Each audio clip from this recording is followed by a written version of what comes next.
kotala yo boy na senti compétence kozala yo pene ya artiste Watanabe boza vraiment na posa ya bana wana te. Je répète encore et puis j'assimbo na posa ya bana wana te ya équipe nationale ba ya bacha bambri na musique ya Congo parce que ba ye ko bebisa musique ya Congo na ki sankara na bango ba ki classe te balongo na théâtre balongo na ki batu ya pusu balongo na ki danseuse bango so ba ba koti na rate ya musique oui bien ki ba na compétence ya sala musala parce que musique ko sala promotion musique ça demande vraiment la tête, ça demande vraiment beaucoup d'intelligence oh yoza nango mais yoza déjà wana elo ne sala ki Wata abenda bango acha bango peni po ba acha bambriema o ba acha na minute o na musique ya Congo parce que musique ya Congo ebe ipo na bango. L'essentiel c'était quoi? Bah tout va comprendre que quand même bah combattants na biso ont compris la lutte des artistes et musiciens. Pona yo étant que porte-parole pe na expérience aux anango c'était pas trop pressé pour na héritier Watanabe et la team Wata na opportunité oyoyo et PCML qui bango na Johannesburg baya ko beta awa baya na bango ko beta na ba boîte de nuit na place qui ba passer ba ça la promotion ma casse ba beta na ba salle la minine oyo awa confirmer bisora qui au répondre ba question na biso les boss américains yo ebi kinga na kimata na bande ko s'attendre le moment héritier Watanabe félicitations parce que on lui félicite parce qu'il a osé ben oui. Et puis, nous l'avons pensé qu'est-ce qui est tombé dans le bateau mécanan.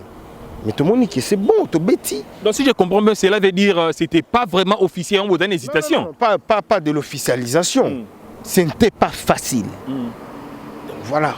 Héritier Watanabe a lobby salle oya munene. Oyo la team Wata beti la salle à 400 personnes. So salle à 400 personnes oya ya Yoville ou beti. Donc ça veut dire Sankai ils ont moins de 400 personnes, je peux même dire moins de 200 personnes. Donc ça veut dire qu'ils ont encore un seul mois moukier et mérita qui ouverture à continuer à diaspora. Heureusement moi j'ai des images. Ce qu'on tournait au Bissotoyé, il a fallu que le producteur a s'organiser déjà bien avant. Donc c'est le producteur qui est désorganisé. Bon, non, on ne peut pas dire d'une désorganisation. Les liens sales c'est l'avant. Famille au Bassois a raté, ils ont famille. Famille au papa bête a raté, ils ont famille. Mais héritier tikala ko tinda mutu jamais afinga mutu. Non, par exemple Davido pour Davido mutabeta kiwana. Et nous on croit que Davido a plus supérieur que héritier, que papa Hervé, que Fabrigas Bani. Or biso to wana ba grand artiste na mboka na biso. Wilki tozana na boîte de nuit. Oui. Et ça boîte de nuit il y a pas pambaté na ba niveau ya awa ya boîte de nuit. Ils ont boîte de nuit. Bon voilà. Des nini qui ont visa na ngai zo bimana onte. Ba tu nous ba juba visa ba e orchestre pas après ngai est-ce que nga visa na ngai go bimate. Tant visa bimi. Mais visa ce que bimi na luka billet ah non ça ndé ni. Est-ce que c'est gêné ni go galobi rien pour na billet na ngano jusqu'à présent répondre te. Bomoni. Go ga négliger nga. Oh. Très bon en français. J'avais entendu et j'ai vu. Félicitations à Congo Congo TV. Igela coiffe ikote. Papa na Kerwan, éternel Kenaya. Kanda, taba, ikote. Sensi. Nganda taba. Fene. Nganda taba. Chez Hugues la coiffe ikote. Papa na Kerwan, éternel Kenaya. Au 174 avenue Aristide Briand, 93 320, les pavillons sous bois. À la petite porte à gauche, association Hugues Ikoté.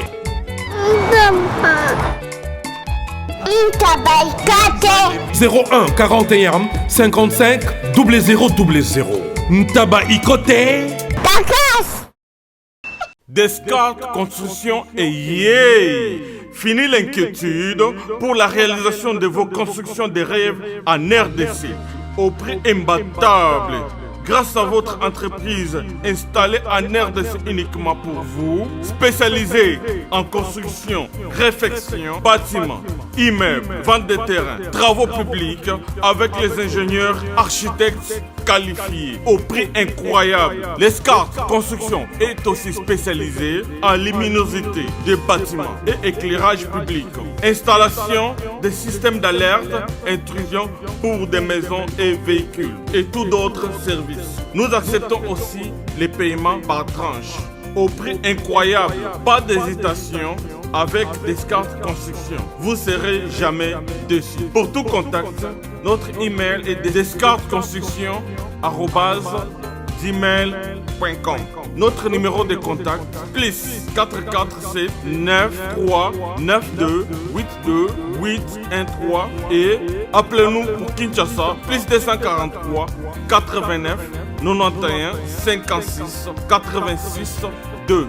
Descartes Construction, Atozana Mbongo Moké, Opération Tongana RDC. L'agence d'export et d'import, Michel Atlantic Shipping. Et Bana ya Canada, Bana ya USA, Bomitungisa Lissusute. Pour tous vos achats et ventes de voitures, pièces de rechange et les accessoires possibles. Na côté na ba coller na bino na Kinshasa, Bomitungisa Penzate. Please, bakoya koza colis tinanda. Pour tout contact, Benga Michel Lukadi. Plus 1 508 371 60 43 USA na Canada. Pour la Kinshasa, Benga na plus 243 89 551 30 38. Michelo Atlantic Shipping. Yaboye, Bazuapi. Raf Ngindou, félicitations pour la promotion, c'est la pour l'artiste. Que Dieu te bénisse. À connaît pas demander, il n'y a rien en face. Suivez Congo Promo TV avec le PDG Raf Ngindou. Nanenga Mabete, Congo Promo Raf Ngindou. Boga, en tout cas, félicitations, merci Sito Oumela. Raf Ngindou, le présentateur, la force créative Congo Promo. Boroto, c'est la force militaire de Congo Promo. Et faites comme moi, allez voir Congo Promo, tv5.com. Donc au nom de Jésus-Christ, nous bénissons le Congo Promo. Avec Raf Ngindou, Congo Promo ne tombera jamais. Piccolo Congo Promo nde. Ouais, Balobi Raf Ngindou. Congo Promo toujours, grande puissance. Come on. Congo Promo qui t'orcose net in a film. Congo Promo, babundana nango. Raf Ngindou. Congo Promo. Wata plus, Watanabe boss là. L'actualité oblige. Après un long séjour de l'artiste Watanabe à Johannesburg ainsi que la team Wata. Et voilà, nous sommes à Cape Town avec le porte-parole légal Dadi Mola. Ensemble, nous allons faire des analyses sur le séjour de l'artiste ainsi que la team Wata à Johannesburg et positivité ou négativité de toutes les activités à Johannesburg. C'est déjà votre magazine Le Collier à Mandela qui est présenté par Sergio Chamba depuis l'Afrique du Sud, mais c'est Wikipédia.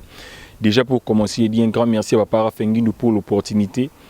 Oazo peut-être toujours moins à évoluer en Akati Afrique du Sud. Quand on a Papa Raf Ngindou, il faut que mon maman play au Cape Town. Maman a moni David Chebe, hein? David Chebe, homo play, homo gentil, homo cool, homo cotérie. Ndé on a constaté pas na ya wana homo cotérie mais abi homo cotérie zo le wakala minité mikoloni à prendre soin. Il y a Sergio Chamba les filles mais les patrons décidé à niveau à Cape Town. Kolon wana maman a moni Elvis Boyka. Cape Town, Johannesburg, Pretoria, Daben, Bomesana, Elvis Boyka. C'est lui qui prend soin de Sergio Chamba, les films et les patrons des idées. Tous ces déplacements.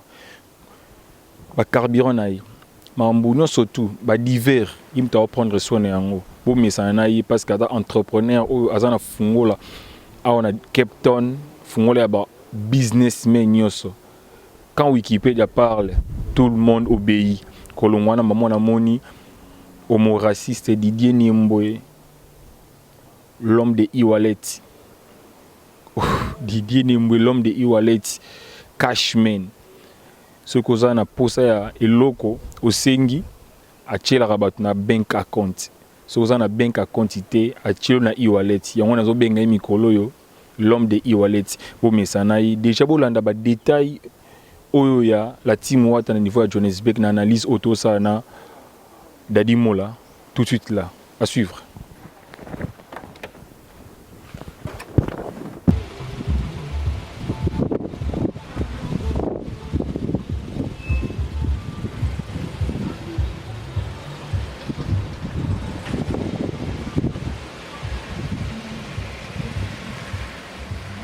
Ndeboyebi, après un long séjour dans le niveau à Johannesburg, jour ba musicien ya la team Wata ainsi que héritier Watanabe akomaki na kati ya Afrique du Sud. Sergio Chamba di film azalaki na kati ya Johannesburg bato babengaki koluka koyeba Sergio pourquoi monsieur bazana yo pene mais olingi kotourne te naboye kotourne parce que na respect oyo nazalaka nango natikaki bandeko na ngai ya Johannesburg basala musana bango na bangi na kozela héritier Watanabe aya na Cape Town. Malheureusement ba démarche ndenge salamaki et sali ki héritier akozonga susu na Afrique du Sud yango lelo comme le porte-parole légal de la team Wata Dadi Mola azana séjour awawa na kati ya Cape Town aroko leka jamais sans kiba kutana Wikipédia na makasi ya procureur Patrick, hein? Petit frère à Jésus. Né et sali que non a koutana molobeli légal oh ya la team Wata oh bengi Dadi Mola. Déjà pour commencer un grand merci na papa Rafengindu parce qu'à un niveau États-Unis papa et moi on a libossé tel père tel fils. Moi on a été à papa naï. Bolemba bon comprendre que non ils allaient rendre biso. Déjà pour commencer na côte ça déjà notre invité Oto bengi Dadi Mola. À côté déjà bande kolanga so balingaka ngai na ko bande déjà opesa mbote na la cute mom hein des cute mom tozana awa. Quand vous pouvez les constater, je suis à côté. Yes, je suis à côté. Au sentier non Dadi Mola za na kati Afrique du Sud. My brother c'est côté donc to sur l'anglais to sur le français to sur la lingala pour tout ça va congolais pour te passer message na bande ko so zo na biso. Bonne santé? Ouais, ça va très bien donc mbote na on a Congolais tout baza résidé à South Africa et puis au baza on a Cape Town donc merci na bango petit frère propre Patrick le procureur papa Nadil bambo théâtre parce qu'il inde mutasali ki to kanga mali susu baninga tout bandeko tout ba o bazota la biso na moment oyo surtout de partout donc Eric Pi rappelle l'altivalable les boss casque serré ka poison. Et les boss Samuel Tabia, là, président Kaukaini, les passe à Bala, les passe à Bambongo, il y a plus de 100 tonnes.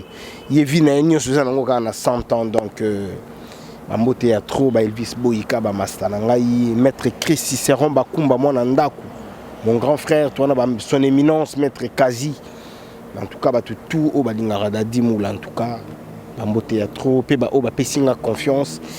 Bambo Théâtre et mes sincères remerciements à Héritier Watanabe, mon patron de cœur, l'homme le plus compliqué du monde. Donc, Bambo Tessikazali quoi.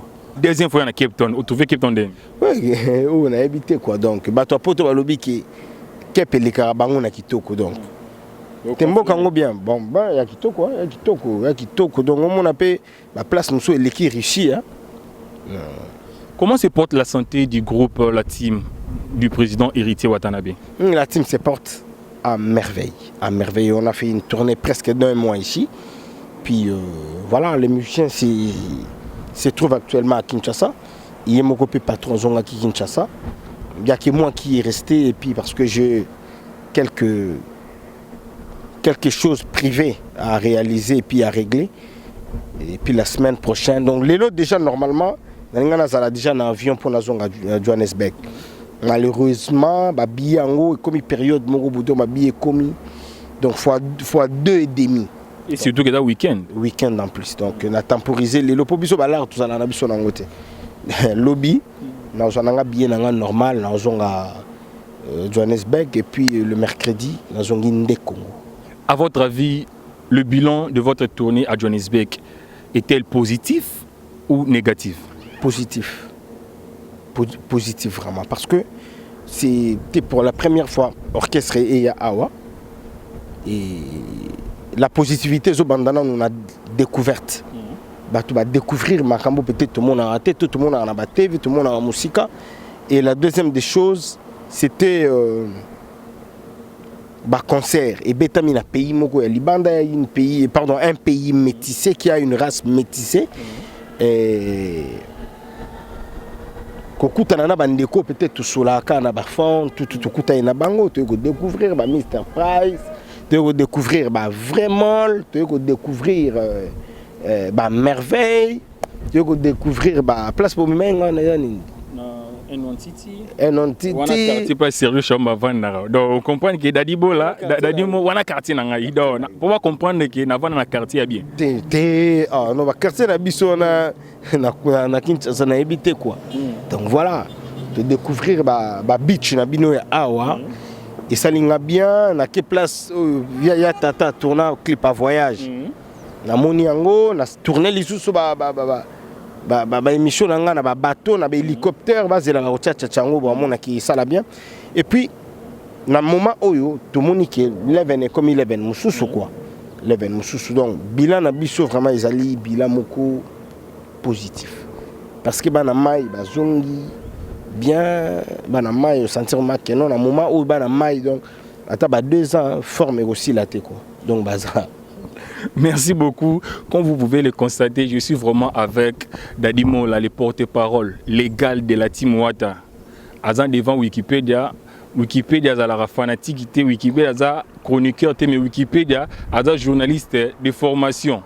Depuis Kinshasa, puis tout le temps, il classe en haut. Awa to c'est la fanatisme était to c'est la journalisme parce que naïbi qui a devant compétence mutumwa da compétent ou ada prêt pour répondre à question ngai Dadimo là télévision Congo Promo pe ba fan nyo surtout Congo Promo ba téléspectateurs so ba Holanda yo confirmer bisora qui au répondre à question na biso les boss américains yo ebi kinga na kimata donc voilà je suis là pour répondre à toutes les questions où yo prévoyait qui reposer ngai et puis je suis prêt. Si la Team Wata est comme qui na niveau ya Johannesburg nga azaki na Johannesburg place le boss ya Team Wata ndeko vanda na hôtel nga zala ki to zala musika te na tena ba facilité nyonso ya rekomona mais na respect wana ndena lo bagi ne bandeli na lingaki te na ambré ba situation ya bana jobo na tike mo basa musana bango parce que nebeke héritier Watanabe moto na tembe a rekomona ta Cape Town mais considère que a comité meilleur étant que porte-parole na au région de Biso donc vous êtes prêt pour répondre na ba question na Biso autre reposer yo pour na yo étant que porte-parole na expérience aux anango c'était pas trop pressé pour na héritier Watanabe et la Team Wata na opportunité oyoyo et PCML qui bango na Johannesburg ba ya ko beta awa ba na bango ko beta na ba boîte de nuit na place qui ba passer ba la promotion makasi ba beta na ba salle la minine ozala to ko beta na ba boîte de nuit maintenant boîte de nuit wana faut ba ki ezala peut transformer na salle bon ce qui peut-être biso beti na boîte de nuit. Quand on a même boîte de nuit, on appelle Davido à Betiwana. Qu'est-ce que tu me diras? Davido, ce qui au ligne côté place, on est à l'autombolangaï, maestro Dadimo là. Davido sera yébé dans la boîte de nuit, on a aussi la showcase, mais à concert mérité. Watanabe aya a beti concert na Katuana, ba musicien na parce que je dois beaucoup de respect na héritier Watanabe na carrière na yé, pe na Katia boîte de nuit na podium wana na ba level na yé, ça lui va pas. C'était vraiment trop minimisé pour la carrière, à mon avis, étant qu'une expérience au Manazan. Moi, je pense que tant lobby choqueuse, oh Davido Ayakinango. Mais moi, je te dirais non. Place au Bisso to Betty, place au Davido à Betty. Bisso, toye na groupe Mobimba. Davido aye, Akina, ba chanteur na Missa, tout plus 4. Davido zale na batone nyoso yasima. Je ne sais pas qu'est-ce qu'on doit appeler choqueuse. Quand on a podium au Bisso to Betaki, quand on a même podium au Davido à Betaki. C'est quoi le mal avec les Congolais? Si peut-être un Congolais a yé kosala likambomo boui, Toulouba, Izamabe. Mais ceux qui m'ont soit bêti ali, to bêti maboko, tout le monde a comme si, non, pas ce exemple à Davido pour Davido Moutabeta Kiwana. Et nous on croit que Davido a plus supérieur que héritier, que papa Hervé, que Fabrigas Bani. Or, Bisso tu as un grand artiste de Ramboka na Bisso. Wilki, Tozana na boîte de nuit. Oui. Et ça boîte de nuit, il n'y a pas mbaté na niveau il y a boîte de nuit. Ils ont boîte de nuit. Bon voilà. Est-ce que la Chetemba va concert bêta maraté? Au début place ni papa chéri anda au bêta na boulevard. Du 30 juin. Na coin wana Willery boulevard. Why not? Why not? Le Cristal si je me trompe. Cristal. C'était une boîte de nuit, non?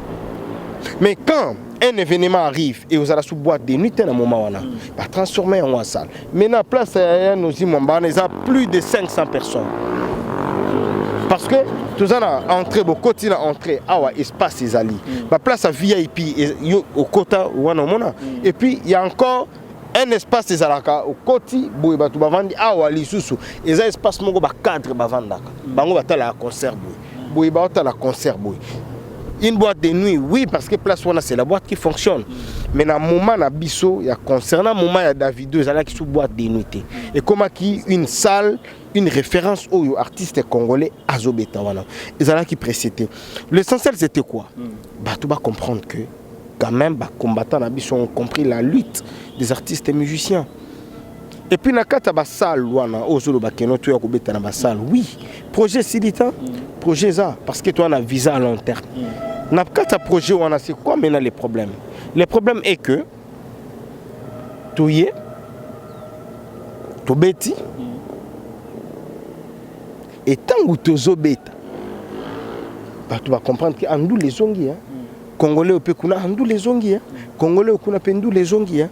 Prochain voyage, nabatu à Cape Town, nabatu à Pretoria, nabatu à Durban, tout ça nini, bakoya.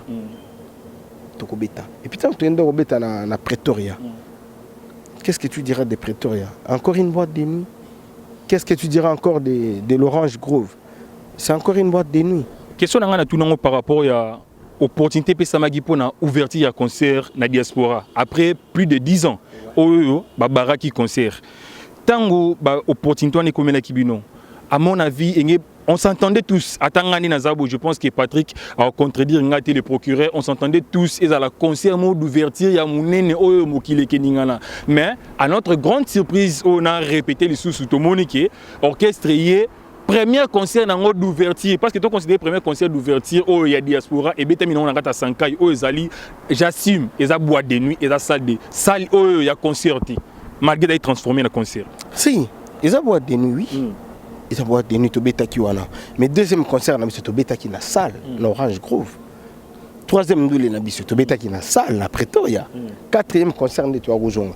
Pourquoi to ninga to beta wana? Parce que quand le producteur vient vous proposer, après ça bino ba lié au yobino bo beta ndule. Nous prenons nos salles. Non, to ponité à lobi na biso bo beta place boy. Envahisseur na biso aye, émissaire disons. Tant waye a moni ba place en moni que ça va parce que ça to une salle de 500 ou 600 personnes. Parce que ça to tient on est na Kinshasa à la place ni. Bon, tu ignoré parce que Sanka ils a boîte de nuit au bétaté. Non. Ce qui biso to zongo na ja, ba moni ba ndeko tu ba otala biso, ba boîte de nuit biso to bouler peut-être que zanet ngwa suma na biso ya Kinshasa ou encore chez Temba na biso te. Donc ego za la bangwa suma na ego ko tata 6 ou 7 fois na Sanka iwana. Sikoyo. Il n'y a pas plus de 200 personnes parce que j'ai suivi l'artiste que je dois beaucoup de respect, je répète, l'héritier Watanabe, à lobby, salle Oya Mounene, Oyo la team Wate Beti, la salle il y a 400 personnes. So salle il y a 400 personnes, Oya Yoville ou Beti. Donc ça veut dire, Sankai, il y a moins de 400 personnes, je peux même dire moins de 200 personnes. Donc ça veut dire, il y a encore la salle Moukier et mérita qui ouverture à concernant la diaspora. Heureusement, moi j'ai des images. Et quand on discute, il faut tout discuter ce qu'on a ma preuve à l'appui. Comprenez que c'est Dadimo là. Voilà, j'ai des images sur moi. Donc là, je vais image Yandoulé Awa. Pour ce que tu as VIP dans Pamba, tu as combien de personnes? La place normale, tu as combien de personnes? Et bon, place où il y a une autorité. Donc cela veut dire que vous êtes fiers, il y a une salle ouverture concernant la diaspora, dans la salle Bobeti. Mais, viens à Félix Oazé, quoi, yango salle yango. Un autre dossier, Papa Fengin doit balancer extrait à concert, premier concert d'ouverture, où la team Wata a fier à Fungoli concert à la diaspora et on se retrouve juste après. Merci. Mi parlait déjà Bibi et Libanda na Miss Nanga la zone Monango. Et troisième peu colis, quand on a dit troisième colis déjà. Ngane Libanga. On a yawate. Neye si zibe service. Na zwakata transit colis awa na zibe service na mbala moko. Transit? Oh! Ngaku na banga kina isi mwana chaka 3. Ah bon? Yiba yango na kiserie na bango ya musala. Basa pena Brazzaville. Mwana lobaki nanga pe na Angola bazali. Bazali na Angola? Bazali na Brazzaville. C'est que tu benga bango monde entier. Uko kanseri ukola mundele. Na moni yango. Acha mundele te. Yo mutuza na France, précisément ils na Paris, ils na Rennes, ils na Lyon, ils na Sikanine, soko uza na Pauline yo. Kunyo kwa maneyote, ba numéro na biso yango wana benga na yo Zibe service livrer yo carton pe ko retirer ye moko akuya kuzwa yango pe kuya na Kisasa kaka Kisasa te ya Maniata Makalu na Point Noir na Brazzaville na Angola na Kinshasa place à Robunga ezate Hugues la coiffe Ikoté. Et enfin, je suis arrivé. Salon Hugues la coiffe Ikoté. Non seulement c'est un salon de coiffure, mais aussi une machine de transformation des hommes et femmes. Regardez-moi comment je suis. Vilain. Mais attendez, 2 minutes. Bogart. Vous allez voir.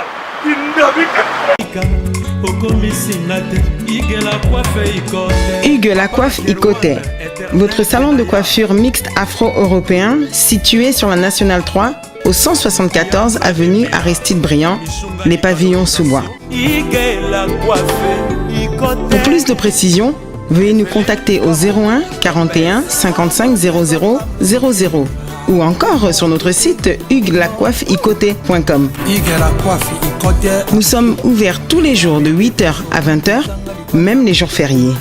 Hugues la coiffe Ikoté, l'homme qui coiffe la ville. Hugues la coiffe Ikoté, le salon de coiffure mixte afro-européenne de proximité. Au 174 avenue Aristide Briand, les pavillons sous bois sur la Nationale 3. Un seul numéro, 01 41 55 00 00. La beauté de votre chevelure chez votre frère. Hugues la coiffe Ikoté, même père, même mère. Chikicha, chikicha, cha cha. La beauté peut tout changer. Salon Hugues la coiffe Ikoté. Quelle beauté! Sexy pour les femmes, dindindi pour les hommes.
Apena bolingo nanga napesi yo pouvoir ya kodomine likolo nanga amour posa bolingo nanga motema trésor pour tout.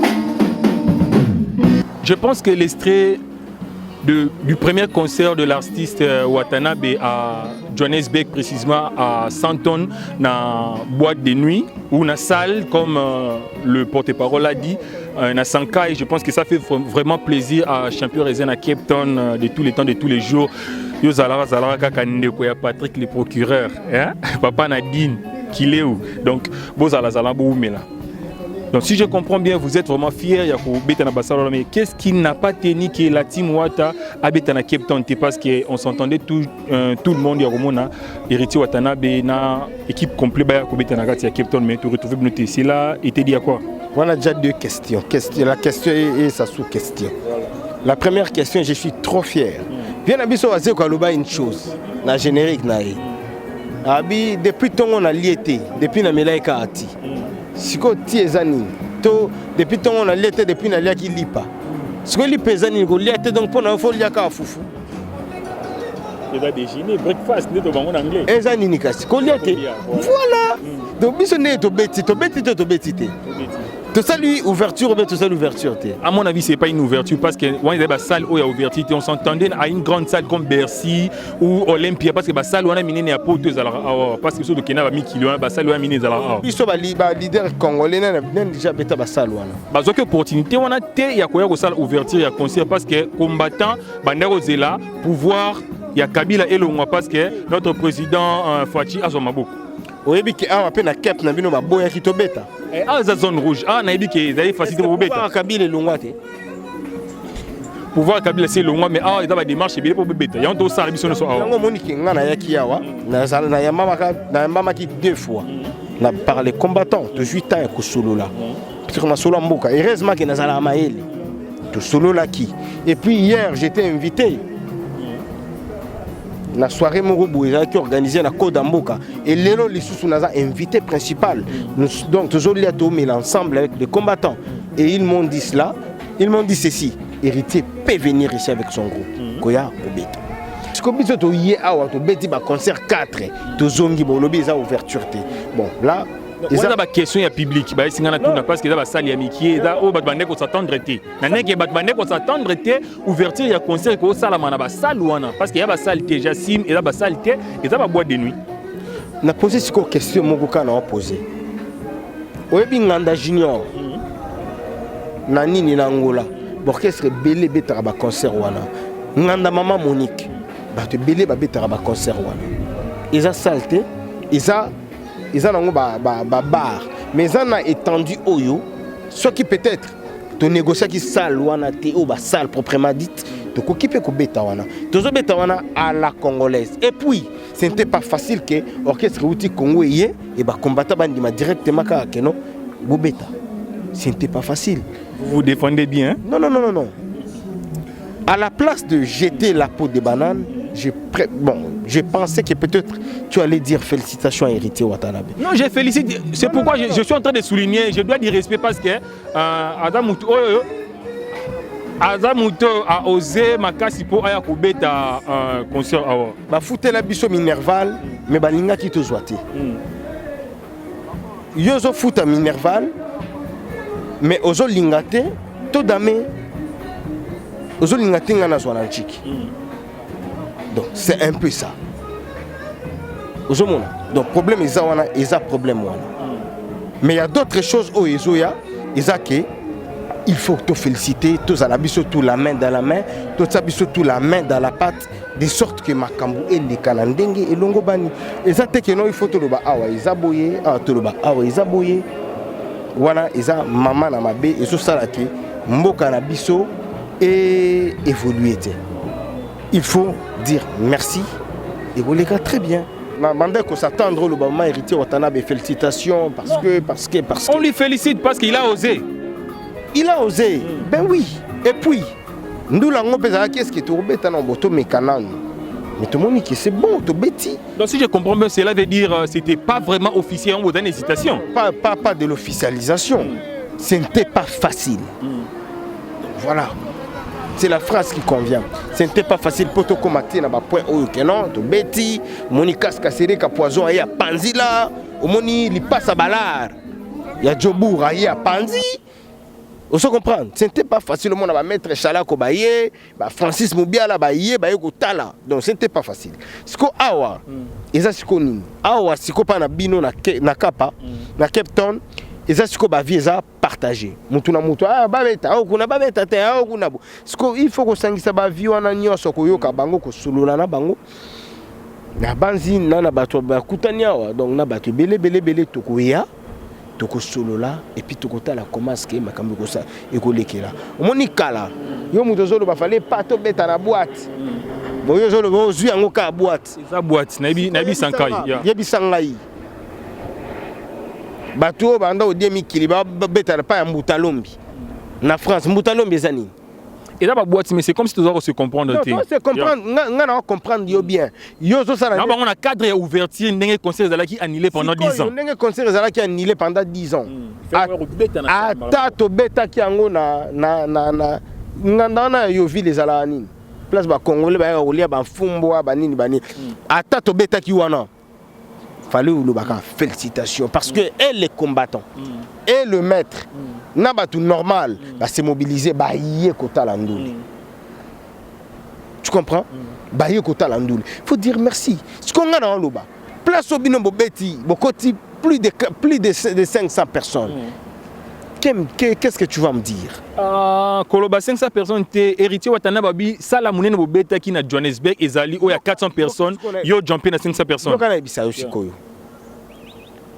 Bisso a tout le temps de travail. Tonton Alali, leader en Abisso, Alamouki, a suite tant que solo lana ba musicien naï. Ba musicien ba yeka ba sali balance. Ba kei. Bisso nettoyer bitu ça la organisation tout ba Charline Pakali Ngomba, ba maître Chacal, tout ça disposer ba kiti. C'est moi qui te l'ai dit. Nazo raconter une histoire. Si tu as besoin, nazo ba les à côté tout avant Bandoulé. Voilà. Donc net aussi ça n'a pas directement image na Djobour atinda ba les à côté na ba les à kati au mona.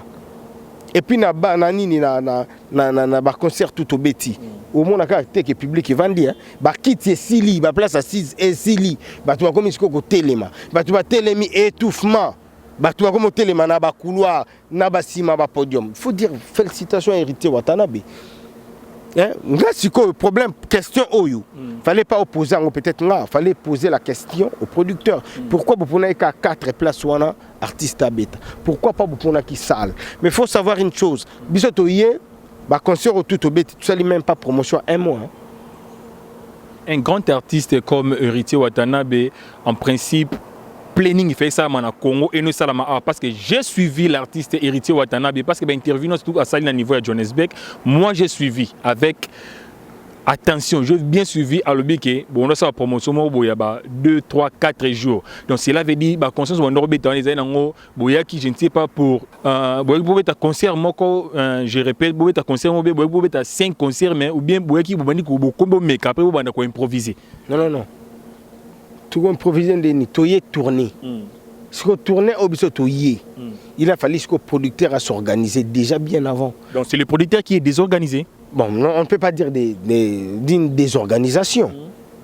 Mais je parle peut-être d'après son calendrier. À mon avis, peut-être que nous on a loué la salle ou.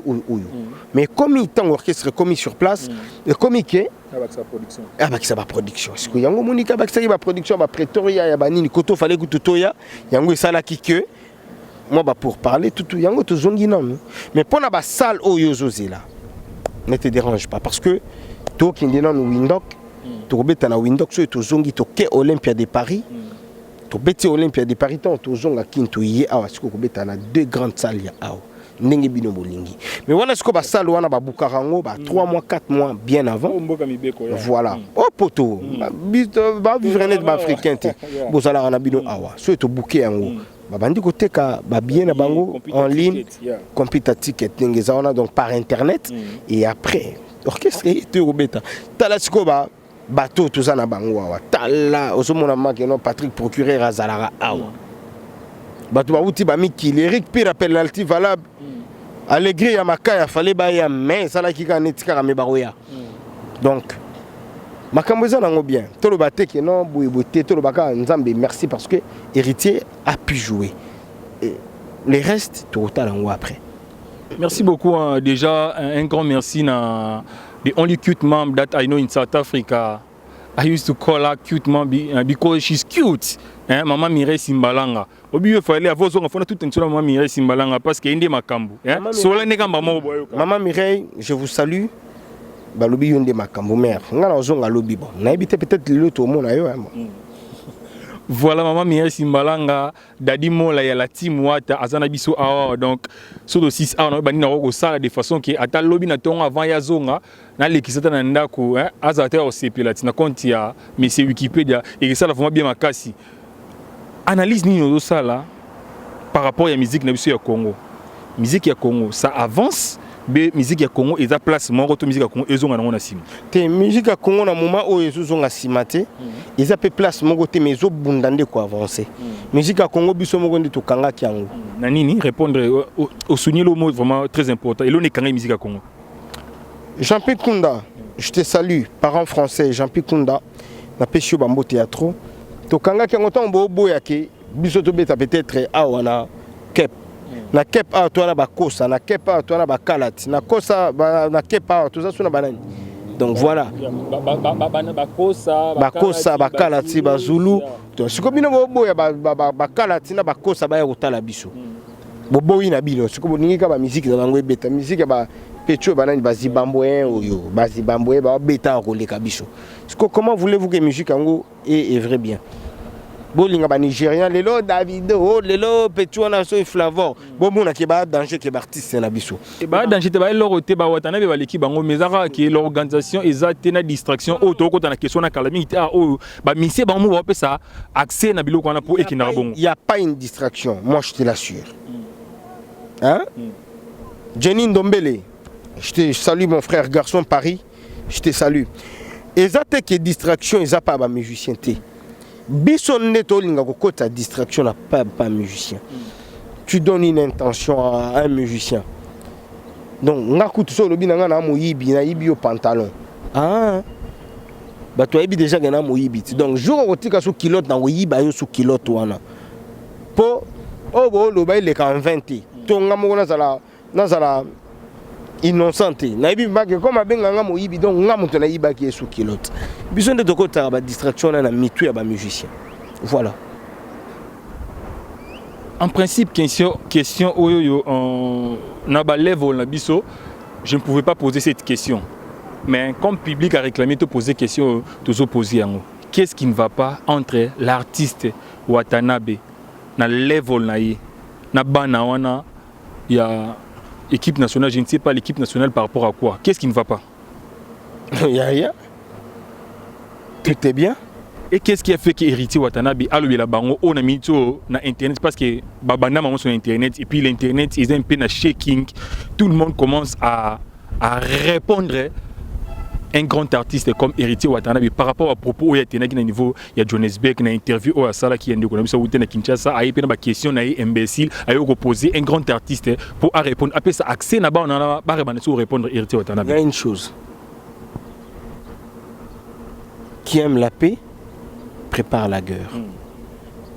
Et chacun est libre de parler, chacun est libre de penser comme il veut. Et chacun est libre de relobakaza danger. Donc ce qui m'a qui à répondre héritier. Héritier n'est pas une personne céleste, Jésus pétant, le président de la République, c'est un soldat pétant. Ce que tu vas le président de la République, tu auras tant de choses. Tu as un régime à Kabila. Kabila, il n'est pas notre ami. Azali président de la République honoraire. Mais tu lobby bongo parce que toi on a droit na biso oloba. Bongo so muto linga critiquer héritier, azana droit à critiquer. Toi ko revendiquer droit na ye. Et à votre avis, c'est vraiment important que l'artiste Héritier Watanabe a continué à lobela bango la lobela musique ni sa promotion musique na. A lobela bango te? A lobela ki bango na interview na Isaac Lora a Isaac Lora ko tumbola moko boye yango pesi bango accès bazo ba courage. Yes. Ko tumbola ndeni. Banana ba ko répondre jamais Héritier Watanabe sans pourtant Héritier Watanabe a meka ko loba quelque chose ou ko toucher bango. Comment yo ko loba ke ba ko répondre jamais? Est-ce que mon artiste à Liboso va répondre? Ton journaliste à répondre aux héritiers Watanabe. Ceux qui te répondent à grand mot pao. Ceux qui te répondent, yo mon ate ba te belé ba finga grand mot pao. Ba te belé ba finga papa chéri. Ba te belé ba finga vient choni. Ba te belé ba finga ba vient na biso ba dagumuda. Ba te belé ba finga ba fali poupa. Ba te belé ba finga héritier Watanabe. Ba te belé ba finga papa Hervé. Et ça ni. Baza ba star na biso. Quand tu es une star, assume. Yo mona muta finga héritier à répondre. Combien de fois tu as finga héritier? Héritier ne répond pas et puis il n'a pas ces temps-là pour répondre. À l'instant, je pense que ni a sala boy pour na banana, ni a sala boy pour l'orchestre na, ni a sala boy pour na yemoko. Ah j'attends que landa muta fingi donc. Na mutu a fingi, na mutu a commissie, baza ka ndenge moko. Baza ndenge moko. Ben oui. Pour yo 8 ans ko finganga. Mais hier qu'on a 8 ans, il y a Kumisanga. Donc voilà, nous avons la vie, et donc chacun est libre de s'exprimer.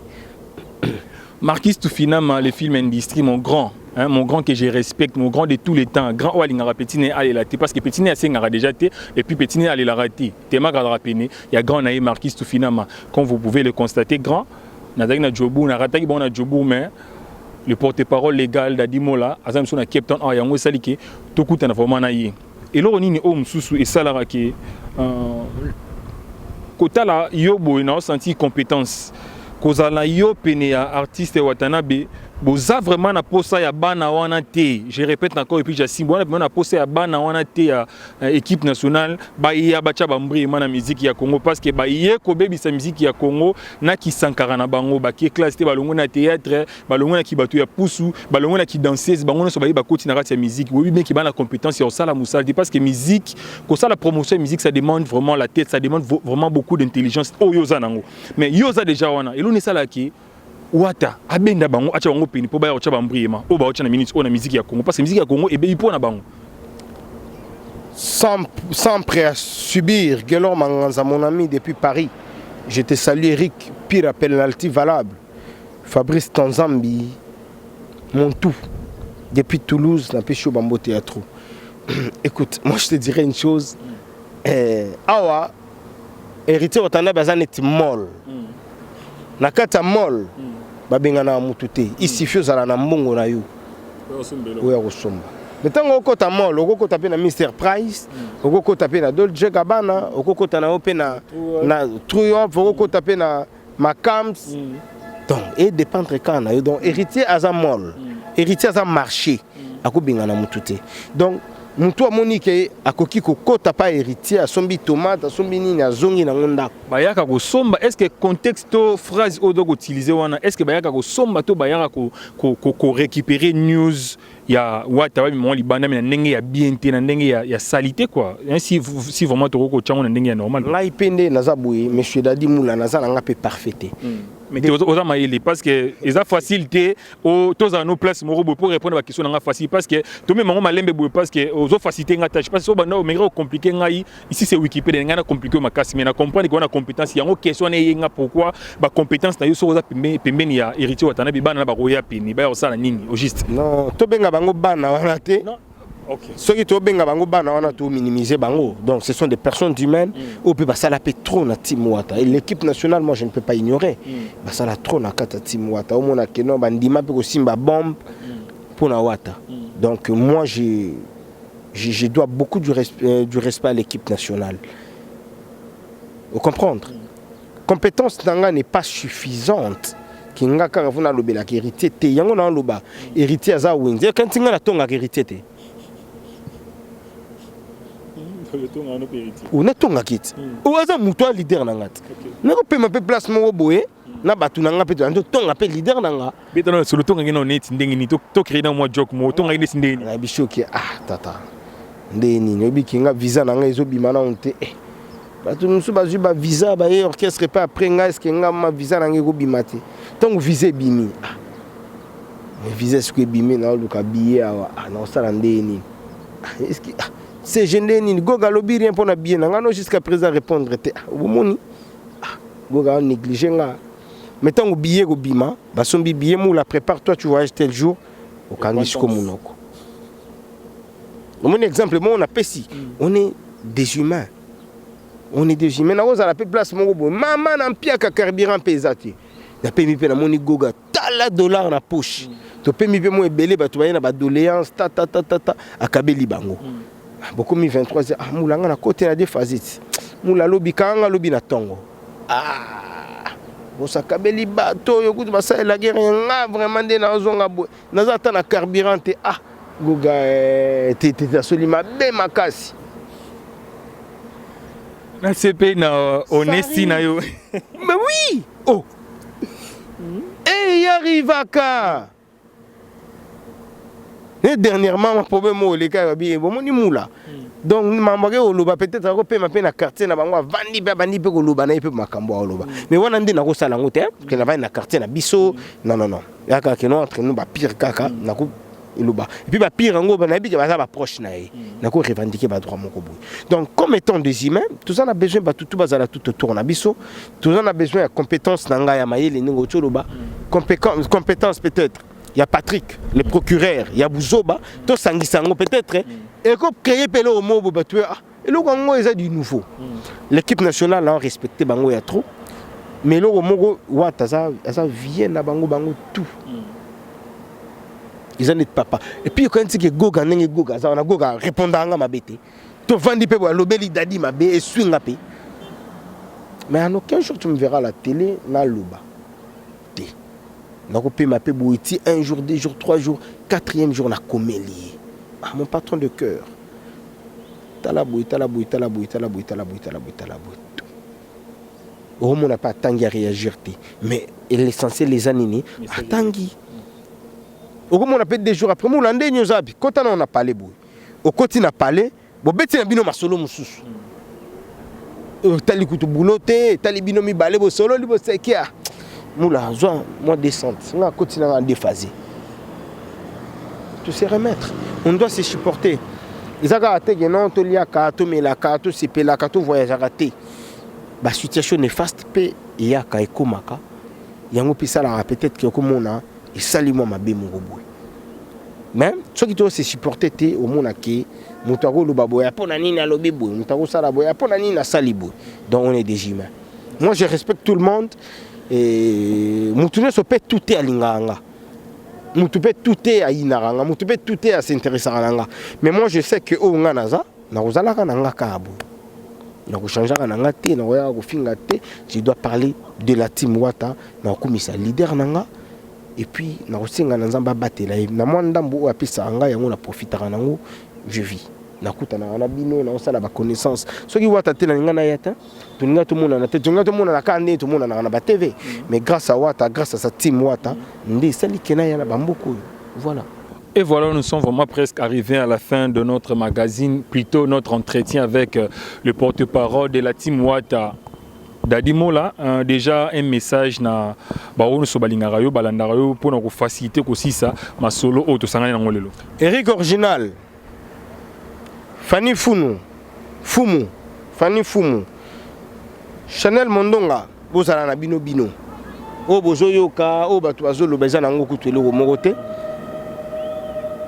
Les liens sales c'est l'avant. Famille au baswa na raté, ils a famille.